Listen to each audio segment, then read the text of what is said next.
Hello and welcome into HTF Bets. I'm your host, Andrew Gregg, and we have an exciting show for you today, previewing our predictions for UFC 313, the best possible draft prop bets, and finishing off once again with our surefire picks of the week. And let me tell you, we are on a hot streak here. So don't go anywhere because bet starts right after this.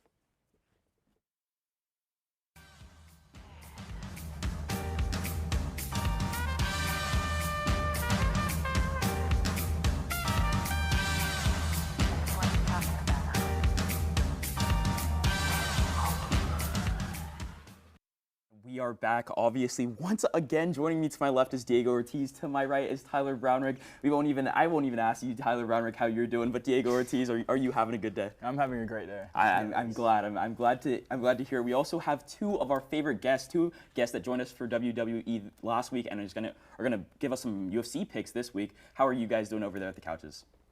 Hey guys, thank you for having us back again. We're so excited to talk about this UFC card this week. I love MMA and I'm just so excited to talk about it. Yeah, absolutely. Thank you guys for having us on again, and we're, ready to get going and talk some UFC. Yes, so obviously we mentioned in the intro and just now, UFC 313 is this weekend, and we have obviously Pereira fighting again. It feels like he fights like almost every other month.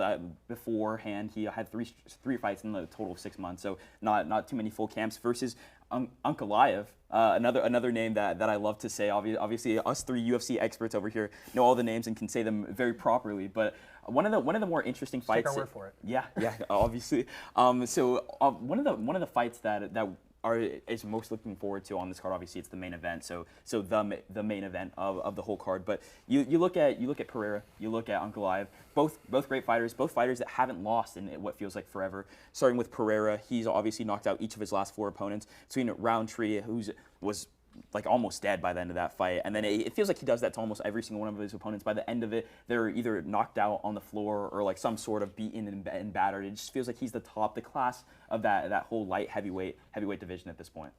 Yeah, Pereira has just been this unstoppable force ever since he got his championship back.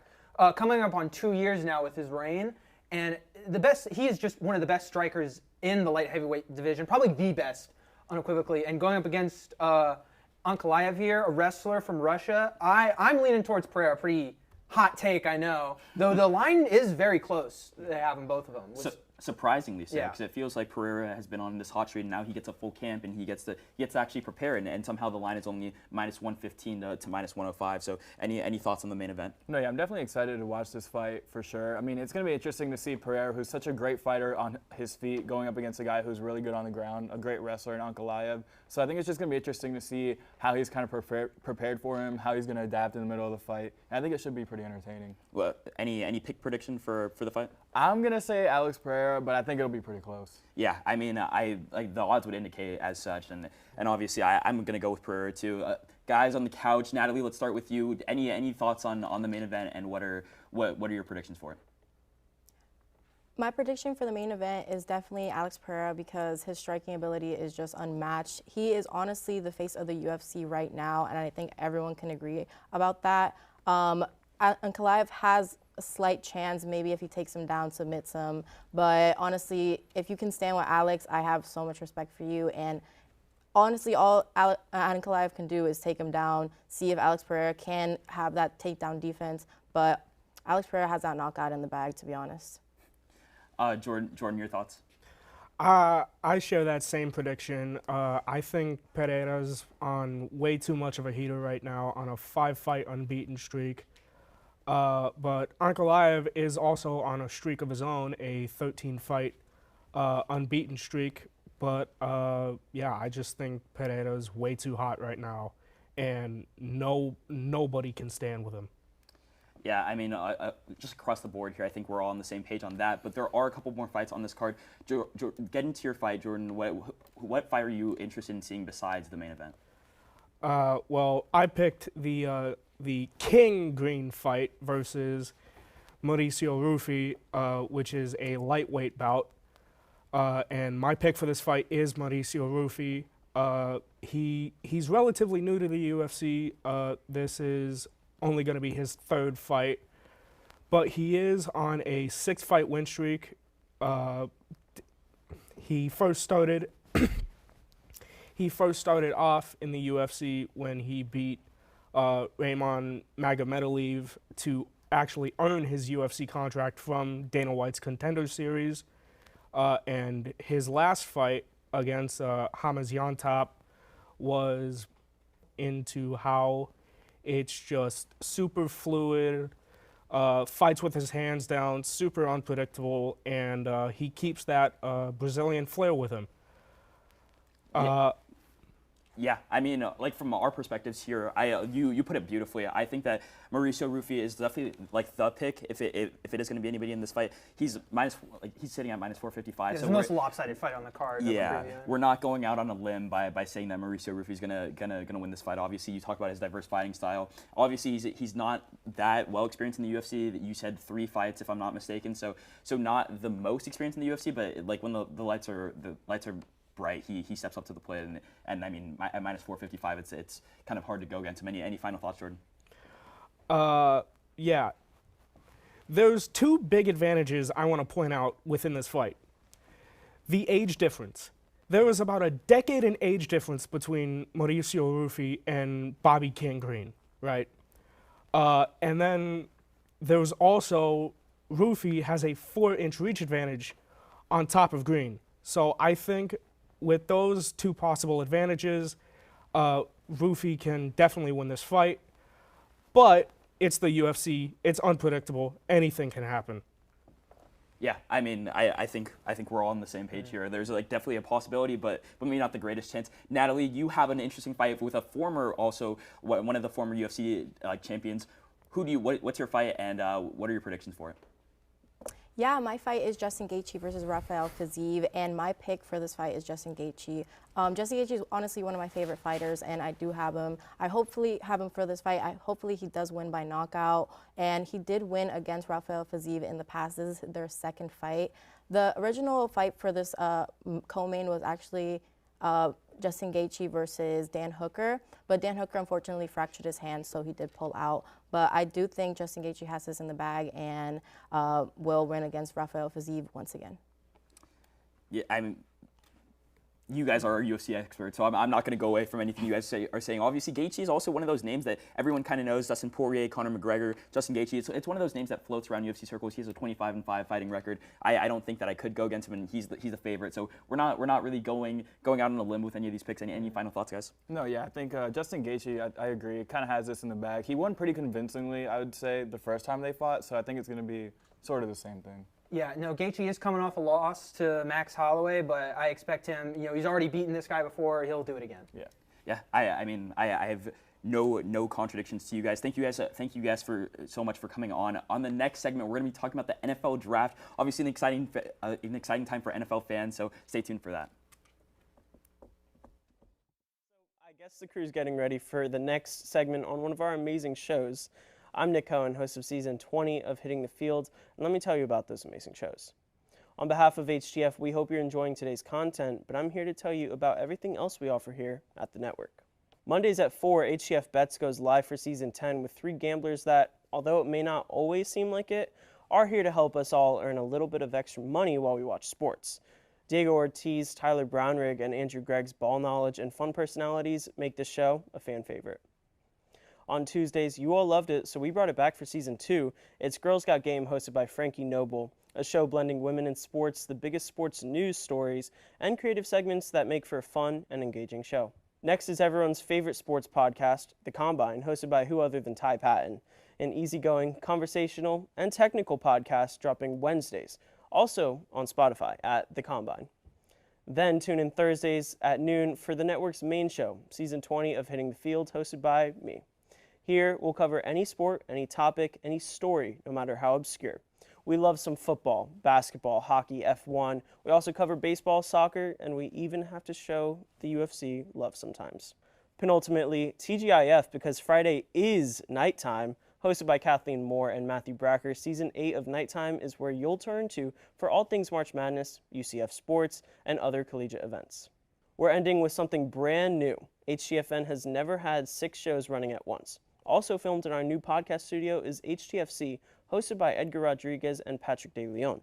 Football, or soccer in America, is the most popular sport in the world. Across multiple leagues and cups, soccer is a year-round sport, and HTFC is your new source to stay updated. Also on Spotify, by the way, at HTFC. Outside of our 6-show roster, be sure to tune in to our other content, such as the Studio Days vlog, run by our vlog squad of Brianna St. Jean, Michaela Croker, Ashley Rowe, and Ben Huber. Make sure to follow us on our social medias like Instagram, Facebook, and X to stay updated on all HTFN news. Remember to subscribe right here on YouTube, leave a like and comment. And with that, I think we're ready for your next segment. I'm Nick Cohen. Thank you for your continued support, and back to your regularly scheduled programming.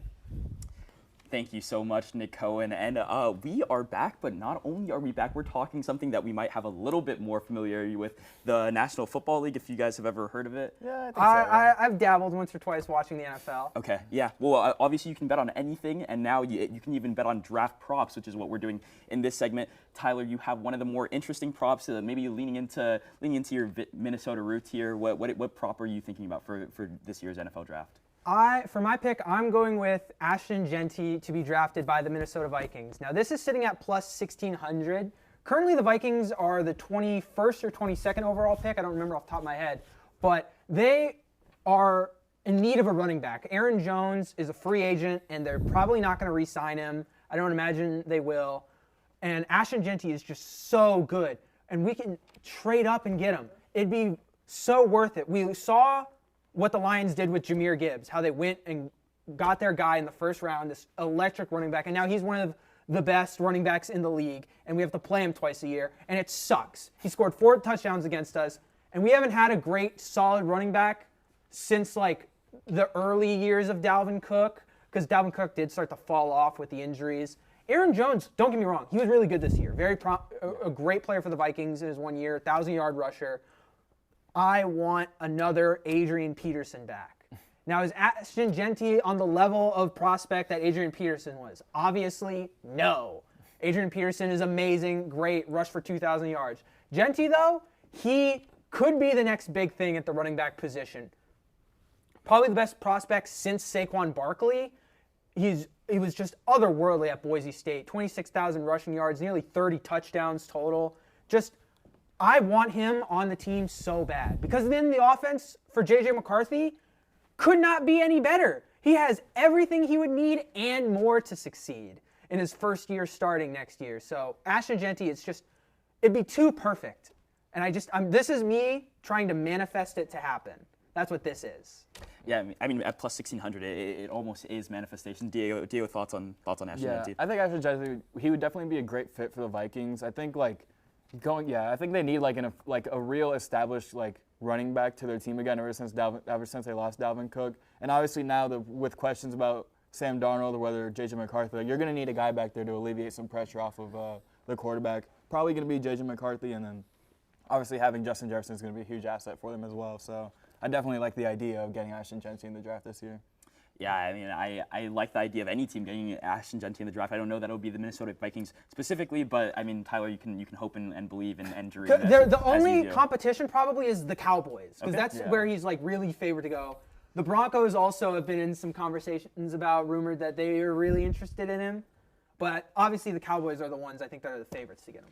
And I've waited to this moment to preview our guest because it is one of our favorite guests, somebody that we love having on every single time. One of the NFL experts here at HTF Bets, Augie Aronson. How are you doing today? We have you on. What's your bet? First of all, I appreciate the favor. Thank you so much, Andrew. Thanks, guys, for having me. But my bet, first of all, I do like the Minnesota Vikings taking Ashton Genty. I do like that. Personally, I don't think he goes past the Cowboys, but I do like that as a second place for him. My bet, though, is the Raiders. Don't wait to take a quarterback like they did last year and miss out on him.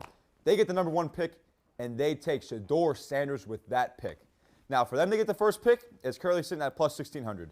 They're currently at 6. They're going to move up to 1 and grab who I think is probably the best. I like Shedeur more than I like Cam Ward. I love the confidence. I love the arrogance that Shedeur Sanders brings. I think that's what you need out of a QB1. And I think Tom Brady in the ownership box now for the Raiders, they need to get it right, and they're going to get it right with Tom Brady being in that box. Personally, I think if they don't move up from 6, they're not going to get Shador or Cam Ward. I think one of the first two, either Tennessee or Cleveland's taking QB, and I think the Giants are what, at 5 or 4? The Giants are at 4. Yeah, he's not going past them. Whoever's left is not going past the Giants. That's just not happening. So for them to get the QB that they want, they're going to have to move up. But I did see reports about them saying that Chip Kelly wanted Jalen Milroe. Now, honestly, I believe that's a smokescreen, and it's not a believable smokescreen, I don't think. Jalen Milroe, I mean, come on. You're not taking Jalen Milroe with the 6th overall pick. So if they, for some reason, and that report's true, and they do want Jalen Milroe, they can just draft the best available player. And they could honestly maybe take Milroe in round 2 or probably round 2, or maybe even have to trade up late into round 1 again, just because, you know, we all know the QB tax where the QBs just skyrocket for no random reason. But yeah, I personally believe that they're going to get the 1st overall pick and take Shador, because if they don't trade up, he's not going to be there. So I'm hearing your reasoning, and by the virtue of my pick, I have to push back a little bit. But given the fact that they do have Tom Brady in that box now, and just a lot of the reasons you mentioned, I think that it is a possibility, especially because if they don't move up, they aren't getting a. Cam Ward and Shador Sanders are going within the top 4 picks. That is solidified. There's so many teams that need quarterbacks, and you are taking a little bit of a risk. Shador Sanders and Cam Ward hadn't proved all that much in college. Obviously, I'm saying that as a Hurricanes fan. He had one of the greatest seasons that I've ever seen as a Miami Hurricanes fan. And Shador Sanders, besides having a terrible offensive line, he was one of the best quarterbacks in all of college football. But it doesn't feel like these are surefire prospects. But they're still quarterbacks. They're not gonna be there during the 6th pick. So I could see the reasoning for it. But personally, I have the Tennessee Titans making the 1st pick and also choosing Cam Ward as their pick to be their franchise player. We talked about it when we did Tyler's mock show, or mock draft, I should say, where he previewed Cam Ward as being the 1st overall pick to the Tennessee Titans. I completely agree with what he was saying there. Cam Ward, a guy that threw for 4,300 yards last season. He had 39 passing touchdowns to only 7 interceptions, had the best QBR in all of college football.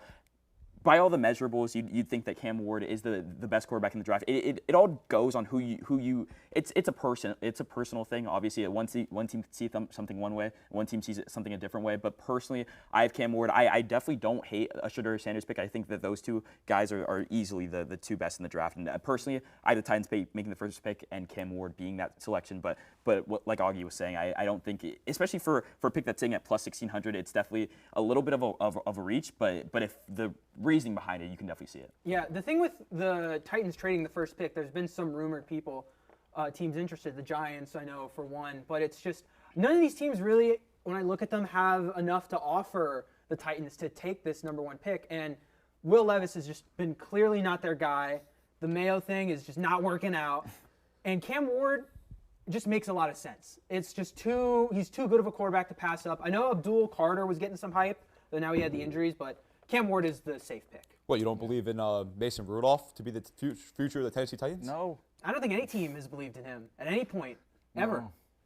No. Yeah. I'm not siding with Mason Rudolph either. But Diego, you have another interesting pick. Another Colorado Buffalo. One of the guys the major guys on that team. Who do you have and where's he going? Yeah, my pick is going to be Travis Hunter to the Patriots. Right now it's sitting at plus 275. Look, the Patriots, obviously, they haven't had anybody that really stands out to you that can just wreck the game, kind of like Gronk, or obviously like Tom Brady too. Yeah. But they haven't really had a major powerhouse on their team, somebody that can get the fans excited in so long. And I think Travis Hunter is like the perfect player they need. If he'll play full-time in both positions, at corner and at receiver, we don't know. But look, I mean, he has so much ability at the corner position. He has ability at the wide receiver position too. If you don't want to obviously make him play full-time in both positions, you can put packages in play for him on offense. Like, they need somebody who can just add a spark to their team, somebody who can just, take some pressure off of Drake May as well. They have certain pieces around him, but they need a definitive, just like superstar player right by Drake May, and I think Travis Hunter is going to be the right guy for them. And it feels like with that Patriots team last year, there's so many issues with that team that like highlighting one specific one wouldn't be like the greatest thing to do in the draft. Yeah. Obviously, you can fix the offensive line. You can do a lot of things with such a high overall pick, but Travis Hunter, it feels like he can be a guy on both offense and defense. Obviously, in the NFL, you might not want to play him as consistently as they did at Colorado because just the need for it isn't there as much, and also you get injured. But Augie, I want to throw back to you one more time. Any of our 3 picks that you like specifically, or anything that you wanted to highlight once again? No, I really like the Travis Hunter to New England. That's a team that pretty much needs everything except for quarterback, which is a little bit of a weird spot, I feel like, as usually you have everything but the QB, especially being a Steelers fan. I've seen that for years now. But, yeah, I really like this pick because New England has 0 weapons, 0 on offense pretty much.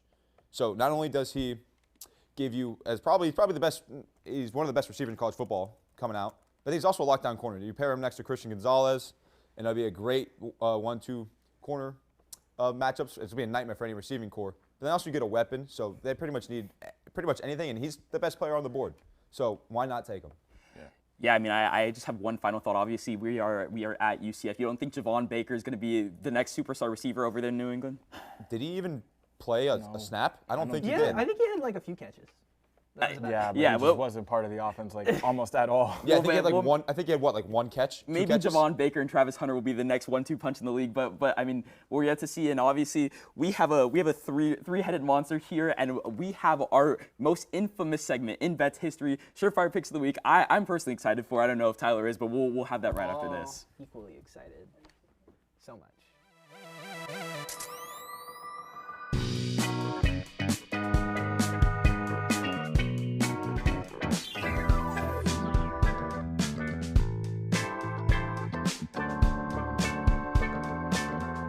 You never got me anything for my birthday. I don't even know what that is. I thought birthdays were every 100 years like the Kids' Choice Awards. What? Ah, finally, he's here, man. Ah, he's always late. Who?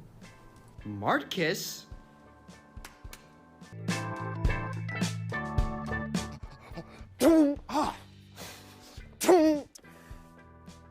You good? I'd give them one of these, and one of these.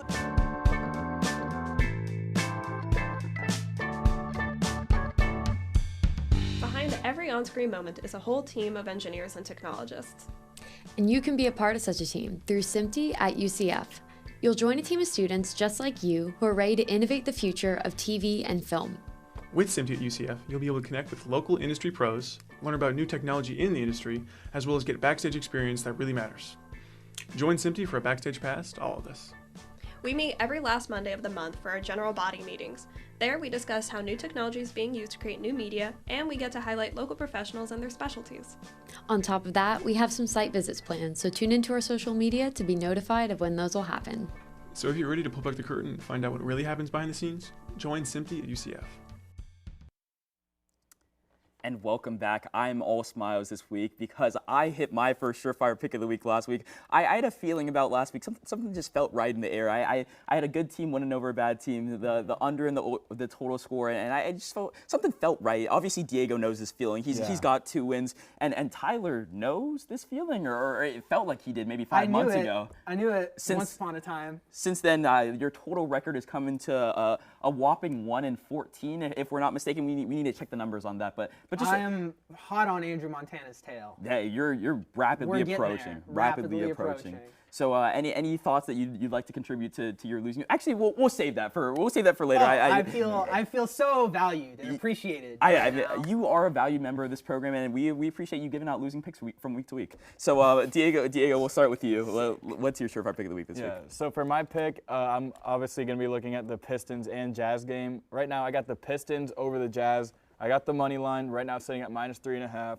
The under for the game right now is at 229.5. Right now, that's at -110. And I like the Pistons to score over 111.5 points this game. Obviously, the Pistons have won 9 of their last 10. They've scored 110 plus points in 7 of their last 8, and the Jazz have only won 3 out of their last 10. So, yeah, obviously, this is one of those situations where it's a good team versus a bad team. The Pistons have been kind of what the Magic were last year. So, yeah, I think it was a lock. Yeah, and if I'm not mistaken, you used the Pistons as one of your surefire picks of the week earlier this season. So maybe you can go back to back on that. Again, no real gripes against this. I will say for all the stuff we were giving Tyler about maybe messing with the odds a little bit, you have 2 picks that are pretty close to -400. So anything to say for yourself? Hey man, chill out, bro. Okay. His was egregious. Been on here this season.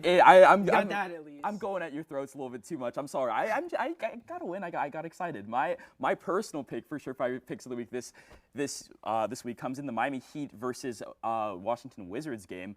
I have the Wizards plus 11. The Heat are coming off of a back-to-back. The Heat just also aren't a great team right now, and I can say that as a Heat fan. We're 3 games under 500, which means that we are currently still the 7th seed in the East. The East is just like not that great in general this year. Like teams like the Bulls are trying to get out of the play-in and somehow still can't do it because the Sixers are so bad. So, but reverting back, I have the Wizards plus 11. I think that they can keep it close. I also have the Heat to win the first quarter and the game. I think that they'll get off to a hot start and continue. That's at minus 175, and I have the total game under 222.5 points. These teams are just offensively a little bit challenged. Obviously, you have players on the Heat like Tyler Hero, you have Bam Adebayo, but besides that, there's not real offensive powerhouses on that team. And the Heat, just in general, are known for their defense. So 222.5 is a little bit of a stretch for me. How do you guys feel about this week? Can I make it 2 in a row? I think the only thing is I would say about this is always bets where it's like to win the first quarter. I feel like I'm always skeptical towards those because it's like it could be such a crapshoot with them. Yeah. Obviously, it's just. But other than that, I like it all around. Yeah, I mean, and you like it, so that means it's probably going to lose. Unfortunately, I shouldn't have even asked you. I should have just went straight to Diego. Just beat a man while he's down. I'm so sorry. I'm so sorry. I am nothing. Okay. And this is what you give me? Do we do your portion of the segment this week, or do we just? Okay. Go ahead if you want to. I will scream into the void for the 6th time ever. All right. I've tried something a little different this week. I've taken my father's advice. All right. And I'm betting on hockey for one, which I know nothing about. Great start. But I made this bet first, all right? So here's what I'm going to run it to you first. I'm going with the Lightning Panthers game. I am taking the Lightning money line, which is sitting at plus 102. It's already over. I'm going over 5.5 goals, sitting at minus 120. And I'm going with the Lightning plus 1.5 puck line. So for starters, I only need 2 things to happen for this to hit. I need the Lightning to win the game and for that to be over 5.5 goals. Okay? But here's the thing. When I first made this, it was originally Panthers money line, under goals, Panthers puck line. So I just flipped it. That's what my dad told me to do. Just make your list and then just do the exact opposite. You can't do that. You can't do that. You can't say what your former pick was because then it's like, oh, I was right either way. Well, when I submitted it, this is what it was. And these are the rules that I made. Okay, all right. As the writer of the rules. I mean, Diego, thoughts on the Panthers versus Lightning? I mean, I think I know where your head's at, bro. It's Tyler. Yeah, that was just like a weird way of just like making your pick, and then just. Do you flipping understand it, where I'm at in my life right here, just mentally with all this? I am grasping at any straw I can find, all right? I guess. It does not matter what it is, how insane or stupid it sounds, as long as it's something. And I will desperately cling on to it as best I can. Bro made it a 2-leg parlay instead of a 3-leg parlay. Good. You know what? You deserve your win this week. I deserve something. I mean, I don't know that you're gonna get it. I just can't fathom that. I personally, as a Panthers fan, I just have a pushback in general. I also wanted to do this game at first, and I had the Panthers money line, and I also had the Panthers spread. So just completely opposite, I guess, your original pick. But yeah, I think the Panthers are gonna win this game. So I don't think you're gonna get a win this week, unfortunately. I believe in Braden Point. He's been doing great on my fantasy hockey team. That's all I'm saying. But listen, if I do win, boy, will I be insufferable. I don't know how that's even possible, though. You look at the record, and it's like if you won this week. Last semester, I feel like I was also a very similar hole, and then I got the win, and then it went back to losing. Okay, well, I mean, hopefully you can get it, but again, if you did win this week, you'd be tying Diego's record, who has only been on the show for 2 months. So just something that I like to always point. And if I do win and you don't, I'd be better than you. No, you wouldn't. No, you wouldn't. Oh, no, I wouldn't. We'd be the same. We'd be the same. No, you wouldn't. Yes? No, I have 3 wins. You have 1. You have. Oh, you meant total. Total, yeah. Oh, okay. Total. I mean, you thought you were referring to this season. No. I like to look at things holistically, as we do on the show, looking at all these bets. Moving the goalposts. Yeah, no, not moving the goalposts. I have 3 wins. You have 1 win, and you're not going to win this week, so it doesn't even matter. But that being said, you'll find out what our surefire picks of the week, if they won or not, next week here on the network at 4 p.m.